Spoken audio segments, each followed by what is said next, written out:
Beginners सबसे ज़्यादा confuse होते हैं फेयर वैल्यू गैप और इम्बैलेंस को समझने में, और स्मार्ट मनी कॉन्सेप्ट्स में ये दोनों टॉपिक्स बहुत इंपॉर्टेंट है। So hello traders, welcome to Mystic FX. और आज मैं इन दोनों टॉपिक्स को आपको बहुत ही सिंपल लैंग्वेज में समझाऊंगी। तो ये फेयर वैल्यू गैप क्या है और ये क्यों काम आता है और इसकी इंपॉर्टेंस इतनी क्यों है। So let's get into it. It's a proper liquidity gap. अब लिक्विडिटी गैप इसको मैं क्यों बोल रही हूँ, क्योंकि ये फॉर्म ही उस जगह पे होता है, एक ऐसे पॉइंट पे फॉर्म होता है जहाँ पे स्मार्ट मनी के ऑर्डर्स प्लेस होने के बाद कुछ ऑर्डर्स वहाँ पे रह जाते हैं। जैसे हम कभी भी मार्केट में हमें अगर एक इम्पल्स अपसाइड या फिर डाउन साइड मूव मिलता है तो हमारी कुछ बीच में क्लीन कैंडल्स होती हैं। वो जो क्लीन कैंडल्स होती हैं ना, उसका ये मतलब है कि यहाँ पे मार्केट पूरी तरीके से ट्रेड नहीं कर पाई। यहाँ पे कुछ ऐसे ऑर्डर्स हैं जो अभी तक फिल नहीं हुए और इवेंचुअली मार्केट थोड़ा सा अपनी डायरेक्शन में मूव करने के बाद उन ऑर्डर्स को लेने आती है and then it continues to push up और पुश डाउन। इसके लिए सबसे इंपॉर्टेंट कंडीशन है कि आपको 3 कैंडल्स चाहिए, और फेयर वैल्यू गैप बनता ही 3 कैंडल्स के दरमियान में है। Either it's a bearish trend और अ बुलिश ट्रेंड, हमें 3 कैंडल्स ही चाहिए।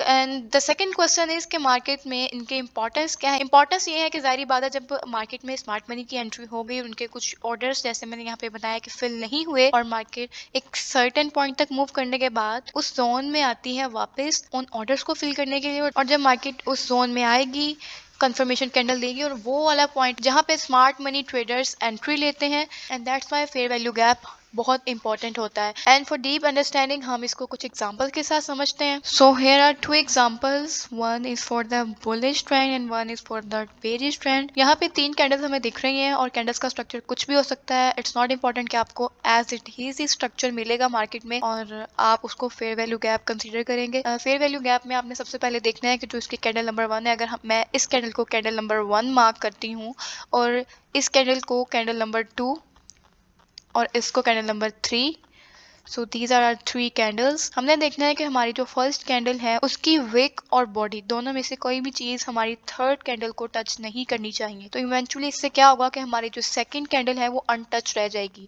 इसका कुछ हिस्सा अनटच्ड होगा और वही जोन जहाँ पे 1 और थर्ड कैंडल मीट नहीं कर रही हमारा फेयर वैल्यू गैप होता है। अगर इसको मैं मार्क करके दिखाऊं तो ये एरिया हमारा फेयर वैल्यू गैप होगा।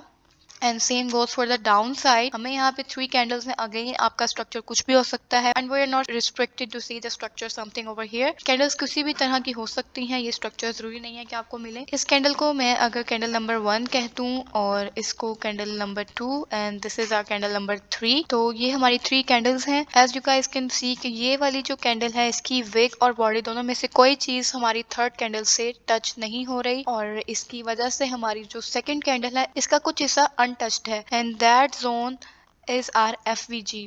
अब यहाँ पे जब मार्केट में एक क्लीन ट्रेंड होता है, रिटेलर्स यहाँ पे क्या करते हैं कि उनको लगता है कि मार्केट ने अगर इतनी क्लीन कैंडल्स दी हैं बुलिश डायरेक्शन में तो मार्केट अब अप ट्रेंड ही मूव करेगी। वो किसी भी कैंडल पे ट्रेड ले लेते हैं और इवेंचुअली उनका स्टॉप लॉस हिट होता है and that's a big reason कि रिटेलर्स मोस्टली लॉस में ही होते हैं और हमें वहां पे क्या करना है, एंट्री नहीं लेनी, क्योंकि स्मार्ट मनी जब मूव करती है तो एक सर्टेन पॉइंट तक मूव करने के बाद वापस आती है उस जोन में, अपने ऑर्डर्स फिल करती है और अपनी डायरेक्शन में वापस मूव कर जाती है। Same goes for the down side. Market कुछ सर्टेन पॉइंट तक मूव करेगी, उसके बाद यहाँ पे उसकी लिक्विडिटी खत्म होगी और वो वापस इस जोन में आएगी, अपने ऑर्डर्स को पिक करेगी और अपने डायरेक्शन में मूव करेगी। अब ये जो पॉइंट्स हैं जहाँ पे मार्केट वापस आ रही है, ये इंडिकेशन होती है, ये वो पॉइंट्स होते हैं जिनको हमें मार्क करना होता है और ये बहुत क्लीन एंट्रीज देते हैं और इन्हीं क्लीन एंट्रीज को यूज करते हुए हम प्रॉफिटेबिलिटी की तरफ बहुत जल्दी जा सकते हैं, क्योंकि हम स्मार्ट मनी के फुटप्रिंट्स को फॉलो करते हैं। क्योंकि इसका कॉन्सेप्ट बहुत सिंपल है, स्मार्ट मनी के ऑर्डर्स पेंडिंग है, स्मार्ट मनी के ऑर्डर्स यहाँ पे फिल नहीं हुए, वो उसको लेने आएगी एंड श्योरली हर एफबीजी भी टैप नहीं होता। अब कौन सा एफबीजी हमारा वैलिड है, कौन सा नहीं है, इसके लिए कुछ फर्दर कंडीशन है जिसको हम नेक्स्ट वीडियोस में डिस्कस करेंगे। फिलहाल फेयर वैल्यू गैप की आइडेंटिफिकेशन यही होती है, इसी तरह फॉर्म करता है। इसके अलावा आपको अगर 4 कैंडल्स 5 कैंडल्स के दरमियान में गैप दिख रहा है, वो हमारा एफबीजी कंसीडर नहीं होगा। अब हम कुछ रियल मार्केट में इसके एग्जांपल्स देखते हैं। Here we are on a 1 hour time frame. आप यहाँ पे वीडियो को पॉज करें और खुद मार्क करने की कोशिश करें कि आपको कहाँ कहाँ एफबीजी मिल रहा है।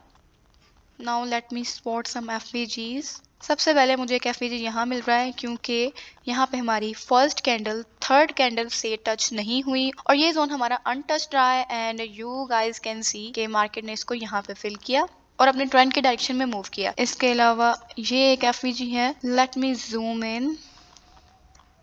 ये एक एफवीजी है। मार्केट आप देखेंगे जहां जहां एफवीजी बनता है उसको रिस्पेक्ट करती है और अपनी डायरेक्शन कंटिन्यू करती है। ये एक हमारा एफवीजी है। आप बस अपना चार्ट मूव करते जाएंगे, आपको फेयर वैल्यू गैप बनता दिखता जाएगा। हर टाइम फ्रेम पे फेयर वैल्यू गैप मौजूद होते हैं। आपको क्या करना है, बस इनको स्पॉट करना है कहाँ कहाँ फेयर वैल्यू गैप बन रहा है। और मैं H1 के टाइम फ्रेम पे फेयर वैल्यू गैप स्पॉट कर रही हूँ और ऑलमोस्ट 90% हमारे एफवीजीज टैप हो रहे हैं। मार्केट वहां से रिस्पेक्ट लेती है, अपनी डायरेक्शन कंटिन्यू करती है। अगर मैं इस रैली को देखूँ तो मार्केट बार बार इन्हीं जोन्स में आती है, इसको टैप करती है, रिवर्स कैंडल क्लोजिंग देती है और अपनी डायरेक्शन को कंटिन्यू करती है। Here we are on the 30-मिनट टाइम फ्रेम और यहाँ पे भी कुछ एफवीजीज मार्क करने की कोशिश करते हैं। Let me zoom in and this one is our FVG, this one is our FVG। ये हमारा एफवीजी है। देखें जहाँ जहाँ 3 कैंडल्स के दरमियान में गैप होता है मैं उसको मार्क कर रही हूँ और मार्केट उसको मोस्टली रिस्पेक्ट भी कर रही है। बट फिर अगेन वही क्वेश्चन कि हर फेयर वैल्यू गैप क्यों टच नहीं होता, क्योंकि वहाँ पे जरूरी नहीं है कि हर फेयर वैल्यू गैप के पास लिक्विडिटी हो। There are some confluences that we need and then there is a high probability कि मार्केट उस एफवीजी को रिस्पेक्ट करे, क्योंकि वहाँ पे liquidity and liquidity is a fuel for the market. और लिक्विडिटी जब तक मार्केट में होगी मार्केट मूव करती रहेगी वरना मार्केट स्टक हो जाएगी। और ये ऑर्डर्स ही होते हैं रिटेलर्स के जिसको मार्केट बार बार हंट करती है और अपना मूव देती है। यहाँ पे भी मार्केट ने कितना परफेक्टली इस एफवीजी को रिस्पेक्ट किया है और इसकी रैली चेक करें। इसी तरीके से ये स्मार्ट मनी के ही ऑर्डर्स होते हैं जो मार्केट्स बार बार पिक करती है, बार बार एंट्री का मौका देती है। लेकिन क्योंकि रिटेलर्स फोमो में आके यहाँ कहीं बाय करेंगे तो इवेंचुअली उनका स्टॉप लॉस ही हिट होगा। इससे अच्छा है कि वो वेट कर लें। लेकिन स्टार्टिंग में बिगनर्स को भी इसका अंदाजा नहीं होता कि कहाँ वेट करना है, कब एंटर होना है, कब नहीं। इसके बाद हमारा एक ये फेयर वैल्यू गैप है। देखिए मार्केट फौरन अगर फेयर वैल्यू गैप को रिस्पेक्ट नहीं करती तो आगे किसी पॉइंट से रिस्पेक्ट करेगी और यहाँ पे मार्केट ने इसको रिस्पेक्ट किया और इस फेयर वैल्यू गैप तक हमें एंट्री दी। हम अब जाहिर बात है कि सिर्फ फेयर वैल्यू गैप के बेस के ऊपर हमारी एंट्रीज नहीं बनती, बट देयर आर सम कॉन्फ्लुएंसेस। हमें कुछ और ऐसे पॉइंट्स, लिक्विडिटी पॉइंट्स देखने पड़ते हैं जहाँ एफवीजी भी बन रहा हो, कुछ और इंडिकेशन भी हो मार्केट के वहाँ पे रिट्रेस करने की, तो वहाँ पे अपनी एंट्रीज प्लेस करते हैं। इसके लिए हमारा जो परफेक्ट कॉम्बोज होंगे, एंट्री सेटअप्स होंगे, उनको मैं नेक्स्ट वीडियोस में आपके साथ डिस्कस करूंगी। यहाँ पे मार्केट ने इस फेयर वैल्यू गैप को टैप किया है। इसके बाद मार्केट इस फेयर वैल्यू गैप को टैप करके अपनी डायरेक्शन में गई एंड सो ऑन। आपको बेशुमार फेयर वैल्यू गैप्स मिलेंगे और हर टाइम फ्रेम्स में मिलेंगे। All you need to do is practice and nothing else. And our second topic is imbalance. बहुत से बिगनर्स को इस बारे में बिल्कुल अंदाजा नहीं होता कि इम्बैलेंस और एफवीजी में कुछ फर्क है। वो इम्बैलेंस को भी एफवीजी ही कंसीडर कर रहे होते हैं और उन्हें पता ही नहीं है कि इम्बैलेंस जैसी भी कोई चीज एग्जिस्ट करती है। सो इम्बैलेंस क्या चीज है इसको देखते हैं। As you guys can see this word itself indicates that market is out of balance. और मार्केट में जब बैलेंस नहीं होता तो इट्स मीन के buyers and sellers can't find the equal opportunity to participate। और ये होता क्यों है, ये कैसे होता है कि जब भी हम मार्केट में अग्रेसिव बाइंग दिखती है या फिर अग्रेसिव सेलिंग दिखती है तो इसका मतलब है कि अगर क्लीन बाइंग है तो वहां पे सेलर्स को पार्टिसिपेट करने का मौका नहीं मिला है। And same goes for the down side, अगर सेलिंग है तो बायर्स हमारे पार्टिसिपेट नहीं कर सके और इस वजह से वहां पे इम्बैलेंसेस क्रिएट होते हैं। इम्बैलेंसेस होते क्यों हैं, इसको हम एक एग्जांपल से समझते हैं कि इम्बैलेंस किस तरह का दिखता है। So here we got two examples, one for the bullish trend and one for the bearish trend. अगर हमें मार्केट में क्लीन बाइंग दिख रही है, हमें क्लीन कैंडल्स मिल रही हैं और इनमें इंडिकेशन ये है कि इनकी बॉडीज बहुत हेल्दी होंगी, विक्स हमारी बहुत छोटी होती हैं और कभी कभी होती ही नहीं है। और ये तब होता है जब बल्क में मार्केट में ऑर्डर्स प्लेस होते हैं, आइदर वो बाइंग के हैं और वो सेलिंग के हैं। अब जो बिगनर्स हैं वो कहाँ कंफ्यूज होते हैं, वो देखते हैं कि यहाँ पे गैप है, वो इस चीज को मार्क करेंगे कि ये हमारा एक फेयर वैल्यू गैप है। उसके बाद नीचे भी गैप है, फिर ये भी हमारा फेयर वैल्यू गैप है, क्योंकि 1 और 3rd कैंडल आपस में टच नहीं हो रही तो ये फिर हमारा फेयर वैल्यू गैप है। लेकिन मार्केट क्योंकि इम्बैलेंस को हर दफा फिल नहीं करती और हर दफा इम्बैलेंस को पिक करने नहीं आती या फिर फौरन पिक करने नहीं आती, तो इस तरह वो जोन बना के बैठ जाते हैं और वेट करते हैं कि मार्केट इनको टेस्ट करें। या फिर अगर मार्केट थोड़ी सी विक लगाती है, थोड़ा सा इसको टेस्ट करती है और मूव कर जाती है, तो उनको लगता है कि मार्केट ने इसको पिक किया, इस फेयर वैल्यू गैप को पिक किया, इसको पिक क्यों नहीं किया। उनका ये क्वेश्चन बहुत दफा रहता है। तो ऐसा नहीं होता। मार्केट में जब इस तरह हमें मल्टीपल फेयर वैल्यू गैप्स दिखते हैं तो इसका मतलब है यहाँ पे बहुत एग्रेसिव बाइंग हुई है और यहाँ पे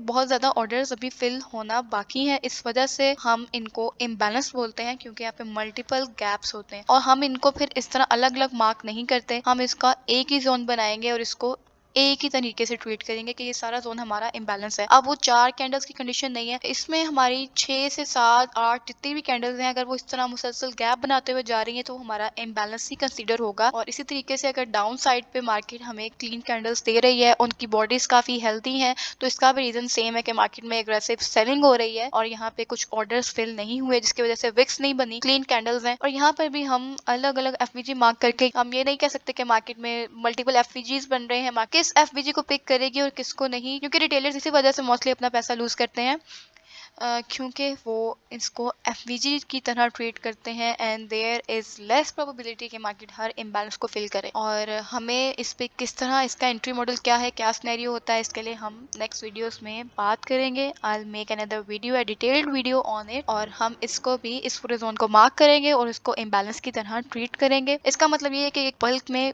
ऑर्डर्स यहाँ पे प्लेस हुए हैं जिसकी वजह से इतना क्लीन मूव है। और जारी बात है, मार्केट में जब लिक्विडिटी इसका फ्यूल खत्म होगा ऊपर जाने का, तो एक सर्टेन पॉइंट पर जाके यहाँ पे कहीं स्टॉप करेगी, इसको लिक्विडिटी की जरूरत होगी और साथ ही साथ अपने जो प्रीवियस रेस्टिंग ऑर्डर्स हैं जो अभी तक पेंडिंग है उनको लेने के लिए जब वो नीचे आएगी। एंड रिमेंबर गाइज, आपने उस इम्बैलेंस को सिर्फ तब कंसिडर करना है जब मार्केट उसको 90 to 95% रीट्रेस करे और फिर अपनी डायरेक्शन में मूव करे। और अब ये वाली कंडीशन बहुत ज्यादा इंपॉर्टेंट है कि मार्केट 90 to 95% इम्बैलेंस को फिल करे, इस जोन में नीचे तक आए, अपने तमाम ऑर्डर्स पिक करे, फिर अपनी डायरेक्शन में मूव करे। क्योंकि अगर मार्केट रिट्रेस नहीं करती, इसके ऑर्डर्स फिर पेंडिंग रह जाते हैं, इसका मतलब कि हमारी एंट्रीज क्लीन नहीं होगी। हमारा जो टारगेट है, मार्केट थोड़ा बहुत अपनी डायरेक्शन में मूव करने के बाद देयर इज हाई चांसेस कि वो अपनी डायरेक्शन चेंज भी कर सकती है। And same goes for the down side, market जब अपने पेंडिंग ऑर्डर्स को फिल करने के लिए आएगी, 90 to 95% रिट्रेस करेगी, और ये वो पॉइंट है जहां पे हम अपनी एंट्रीज प्लान कर सकते हैं along with the smart money, and then the price continue to go down. बहुत से बिगनर्स इम्बैलेंस को फेयर वैल्यू गैप की तरह ही ट्रीट करते हैं। उनका मोस्टली क्वेश्चन यही होता है कि मार्केट किस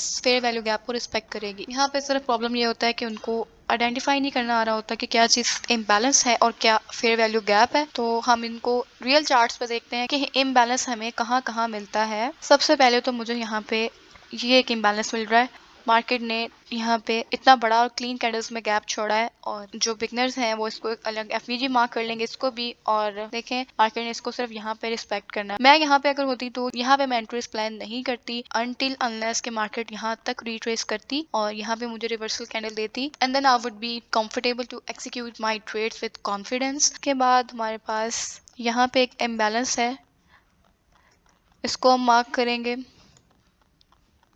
इसके बाद अब ये देखें, यहाँ पे एक बहुत परफेक्ट एग्जांपल है, इससे आपको एफवीजी और इम्बैलेंस में बहुत अच्छा डिफरेंस क्लियर हो जाएगा। इसको अगर मैं मजीद जूम इन करूँ, मैं इस एरिया को भी मैं डिफरेंट कलर में कर देती हूँ so you guys can get it clearly. अब ये जोन मैंने मार्क किया। अब क्वेश्चन इज दिस कि मार्केट जो है अगर एफवीजी बनाती है तो वो भी 3 कैंडल्स में बनाती है, ये भी 3 कैंडल्स ही हैं, लेकिन हमें डिफरेंस ये आया कि जो दरम्यान वाली सेकंड कैंडल है उसका इतना बड़ा जोन है जो अनटच्ड है। और जब भी हमें इस तरह का भी कुछ स्ट्रक्चर मिले तो वो भी हमारा इम्बैलेंस ही काउंट होगा, क्योंकि जो फर्स्ट और थर्ड कैंडल के दरम्यान में गैप है वो बहुत बड़ा है, जिससे ये चीज क्लियर हो जाती है कि दैट इज एन इम्बैलेंस। अब इसमें एक जो बात थी 90 to 95% रिट्रेस करने की, मार्केट ने इसको यहाँ तक फिल किया, देन मुझे एक रिजेक्शन कैंडल दिखी and here I will be comfortable, इसको मैं टारगेट रखती। And as you can see कि इस तरह यहाँ पे एक बहुत अच्छी ट्रेड हमारी एग्जीक्यूट हुई। सो this is the main difference between fair value gap and imbalance. अब यहाँ पे इसको मैं इम्बैलेंस काउंट नहीं करूंगी क्योंकि यहाँ पे जो सेकंड कैंडल है इसका सारा जो जोन है वो अनटच्ड नहीं है। हमारी थर्ड कैंडल भी काफ़ी बड़ी है जिसकी वजह से इसका ऑलमोस्ट 60% जोन कवर्ड हो चुका है। इसको मैं फेयर वैल्यू गैप ही कंसीडर करूंगी और फेयर वैल्यू गैप ने यहाँ पे रिस्पेक्ट लिया और यहीं से ये वाला इम्पल्सिव मूव भी आया था। मार्केट ने इसको पिक किया, अपना मूव दिखाया। अगेन इसका कलर मैं दोबारा ब्लू कर देती हूँ। यहाँ पे भी हमें एक इम्बैलेंस देखने को मिल रहा है क्योंकि मल्टीपल कैंडल्स यहाँ पे हमें मिली हैं। यहाँ पे 2 कैंडल्स थी, तो दिस इज आर इम्बैलेंस। इसका कलर कर देते हैं रेड। इसको मार्केट ने दोबारा 90 to 95% रिट्रेस किया और 2 दफ़ा किया। दोनों दफ़ा एक अच्छी एंट्री मिल सकती थी। यहाँ पे जो पूरा जोन है, यहाँ पे मैंने एक मार्क इसलिए किया था क्योंकि यहीं पे एक मुझे एफपीजी अगर मुझे सेपरेट करना होता तो यही दिख रहा था, लेकिन ये जो सारा एक जोन है इसमें हमें मल्टीपल क्लीन कैंडल्स मिल रही हैं, तो ये हमारा एक इम्बैलेंस ही काउंट होगा यहाँ तक। ये भी एक इम्बैलेंस है। अगेन वही इसके बीच में लॉजिक था कि जो सेकंड कैंडल है उसका बहुत बड़ा जोन अनटच्ड है। इस तरह आपको इम्बैलेंस जोन से हैं वो भी हर टाइम फ्रेम पे दिखेंगे। लेकिन अब इम्बैलेंसेस बनते क्यों हैं? इम्बैलेंस बनने की बहुत क्लीन कुछ रीजंस हैं। So the first reason is news. Whenever a highly impact news comes in, एक एग्रेसिव हमें या बाइंग दिखती है या फिर सेलिंग मिलती है, इस तरह के इम्बैलेंस मार्केट में बन जाते हैं। उसके बाद जब कभी स्मार्ट मनी अपने बल्क में ऑर्डर्स प्लेस करेगी तब भी इस तरह की कैंडल्स हमें मिलती हैं जो इम्बैलेंस फॉर्म करती हैं, क्लीन कैंडल्स बुलिश साइड पे या बेरिश साइड पे। उसके बाद एग्रेसिव ब्रेकआउट्स। अब इसका क्या मतलब है? जब भी मार्केट रेंज बाउंड होती है, साइडवेज होती है, कंसोलिडेट कर रही होती है, आप इस मार्केट को कुछ भी कह सकते हैं कि जब मार्केट ऊपर से रेजिस्टेंस ले रही है, नीचे से सपोर्ट ले रही है और side by side candles print हो रही हैं इसके अंदर ही ट्रेड करते हुए, तो एक ऐसा पॉइंट आएगा मार्केट इसको या तो डाउन साइड ब्रेक करेगी या फिर अप साइड ब्रेक करेगी। दोनों केसेस में हमें अगेन क्लीन कैंडल्स और हाई मोमेंटम की कैंडल्स दिखेंगी। अगर हम ब्रेकआउट की बात करें तो इस तरह हमें कैंडल्स दिखेंगी और ये कैंडल्स इंडिकेट करती हैं कि यहाँ से रेंज ब्रेक हो चुकी है और यहाँ पे मोस्ट लाइकली हमारे इम्बैलेंसेस फॉर्म होंगे। इसके बाद मार्केट में जब भी हाई वॉल्यूम आता है तो मार्केट में वॉल्यूम तब आता है मोस्टली जब सेशंस की ओपनिंग होती है। It can be London session, it can be New York, it can be Asian session. जो भी सेशन की ओपनिंग होती है हमें हाई वॉल्यूम अचानक से देखने को मिलता है, तो तब भी हमारे जो है इम्बैलेंसेस लाजमी फॉर्म होते हैं वहां पे भी। So the reason is clear कि इम्बैलेंसेस बनते क्यों हैं। और अब फेयर वैल्यू गैप और इम्बैलेंस में कुछ मेन डिफरेंसेस हैं जिससे आप इजीली आइडेंटिफाई कर सकेंगे कि कौन सा फेयर वैल्यू गैप है और कौन सा इम्बैलेंस है। इसके लिए हम अपने चार्ट पे वापस आ गए। अब देखेंगे कि इम्बैलेंस जहाँ पे भी फॉर्म होगा वो जोन काफी बड़ा होगा और जो फेयर वैल्यू गैप होगा उसका जोन बहुत छोटा होगा एज कम्पेयर टू इम्बैलेंस। जैसे ये एक फेयर वैल्यू गैप था, इसका जोन भी बहुत छोटा सा था, इसका भी बहुत छोटा था और यहाँ पे भी हमारा जोन बहुत छोटा सा था, क्योंकि फेयर वैल्यू गैप में जो हिस्सा अनटच्ड होता है वो बहुत छोटा होता है एज कम्पेयर टू इम्बैलेंस। और इम्बैलेंस के बीच में हम एक जनरल सा फास्ट मूव होता है जिसके रीजन हमारी मल्टीपल रीजन हो सकती है। एक जनरल मूव होता है, लेकिन जो हमारे फेयर वैल्यू गैप्स हैं वो एक हाई प्रोबेबिलिटी जोन है। यहाँ पे मार्केट 90% फेयर वैल्यू गैप्स हमारे रिस्पेक्ट होते हैं क्योंकि वो हमें एक क्लीन सेटअप देते हैं एंट्रीज के लिए अलॉन्ग विद स्मार्ट मनी। और इसके बाद इन दोनों में एक डिफरेंस ये भी है कि फेयर वैल्यू गैप हमारे ज्यादा हाई चांसेस हैं कि मार्केट फेयर वैल्यू गैप को पिक करने वापस आती है, लेकिन हर दफा हमारे जो इम्बैलेंसेस हैं हर बार वो कम्प्लीटली फिल नहीं होते, इसलिए हम उसको ज्यादा इंपॉर्टेंस नहीं देते फेयर वैल्यू गैप के मुकाबले में। और इसके अलावा जो हमें इम्बैलेंसेस मिलते हैं वो हमें मल्टीपल टाइम फ्रेम्स पे दिख सकते हैं, लेकिन जो फेयर वैल्यू गैप है, अगर मैंने 15 मिनट टाइम फ्रेम का फेयर वैल्यू गैप मार्क किया है तो देयर इज लेस चांसेस कि मुझे सेम जोन पे 30 मिनट टाइम फ्रेम पे भी वही फेयर वैल्यू गैप मिले, क्योंकि कैंडल्स की प्रिंटिंग डिफरेंट हो जाती है on different time frames. So this is the difference.